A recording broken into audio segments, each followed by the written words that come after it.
Well, we just started bad again. Again, it was like the Terra Firma game when we had a long break, and then in the first quarter we were just lack of energy, which happened again now. But that's what I was telling my players. The games are not finished in the first half, so you gotta pick up your game in the second half, which everybody did. Especially this guy on my right side. I just told him to keep on shooting because his hand is away if he doesn't shoot the ball.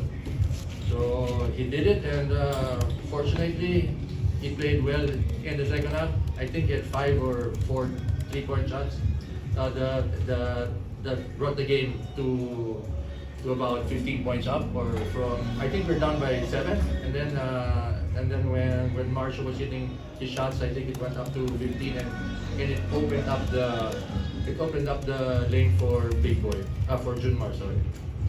Coach, balikan ko lang, like what you've mentioned, during your game against Terra Firma, they also did really well, and then today we saw a different kind of energy from Converge. Are these things somehow indicative of the challenges you might face later on this conference? Well, those teams like to start hard, and then they like to set the pace because as what I said, Terra Firma and Converge, we played after 7 and 9 games, so yung basketball sense was not there in the start, in the first quarters especially. And then when we gathered ourselves, then we just played San Miguel basketball. And then Marcio, you were scoreless in the first half, then 19 points in the second half. Where did this energy come from, and in what way did your teammates affect the way you played? I told him to shoot the ball. Simple as that. I was a bit upset. I was very hesitant in the first half. Coach had to give me a talk and said, "Hey, you got to take these shots because it's not helping our team if you're not going to stretch the floor." So that's what I did. I'm always confident in my shot. I just had to, get it going, wake up. And that's kind of what I did. Marcio, great energy from you guys in the second half. How will you guys be able to keep this going? Yeah, every game is a must, not a must win, but we have to come out as every team's going to give us their best shot, and we know that it's not about the streak, it's about playing our brand, like Coach said, playing San Miguel Beerman basketball. We didn't do that tonight, but we do have to work on playing a full 48 minutes, and that's something we need to work on as we have a quick turnaround game on Sunday. We now open the floor for questions from our friends from the press. Coach, congratulations. Thank you. Coach, alam mo natin you can come back from deficits and can score a lot of points, but 51 points in the third quarter. Can you describe that quarter? Wow. I didn't know that, but it's just that we were just making art because in the first half we kind of were hesitant, which I told Marcio and Don and parents that do not be hesitant because for us to break that zone, they will have to click for Converge to change their defense, which when Marcio and the shooters were making their shots. When Converge played into a zone, now it was the turn of Junmar to pick up his game, which happened.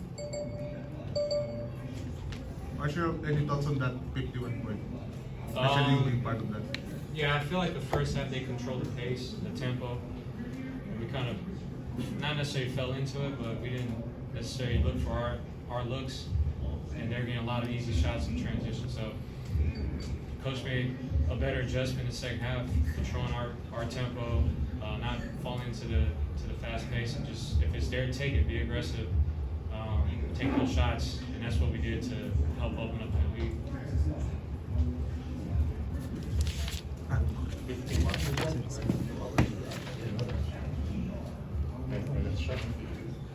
Coach, na-mention mo last game, every game is a step.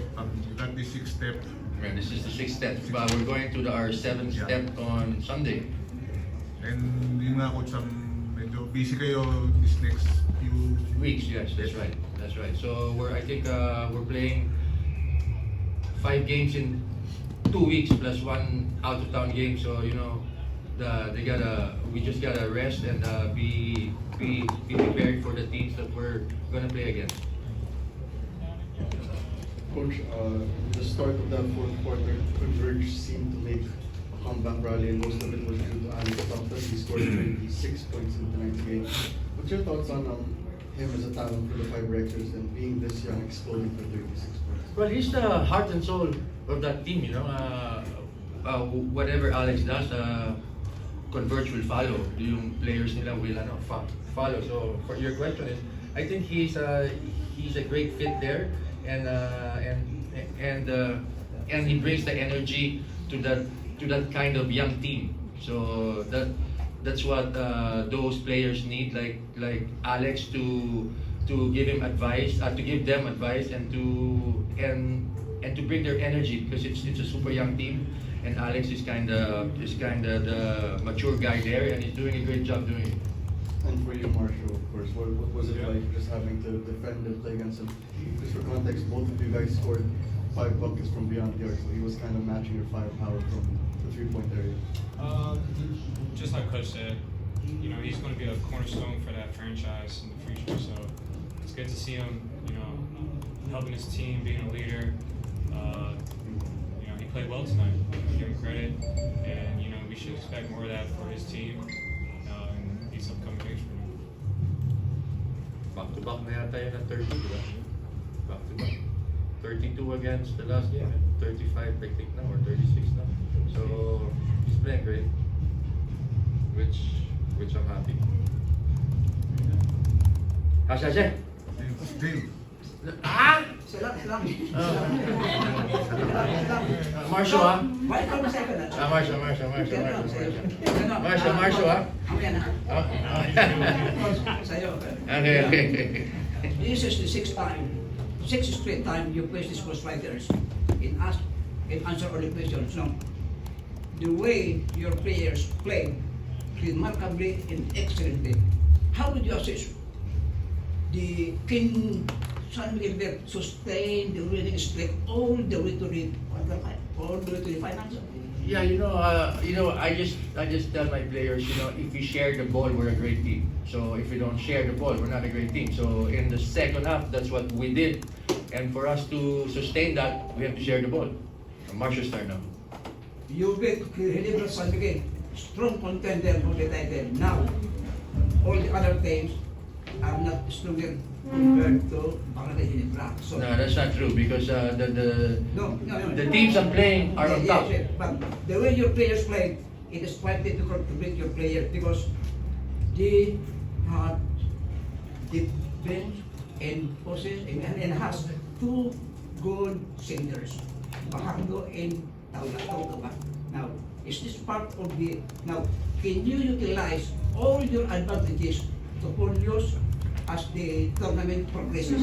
Definitely. Thank you. Definitely. That's the answer. Thank you so much. Okay, thank you. Thank you. I thought you were gonna ask Marcio. Marcio's here. I'm here too. Marcio, I thought you were gonna ask him. Red. One more for Marcio. Ano na si Marcio? He's a made player. Okay. That ends our post-game press conference. Thank you, everyone. Congratulations. Okay. Okay.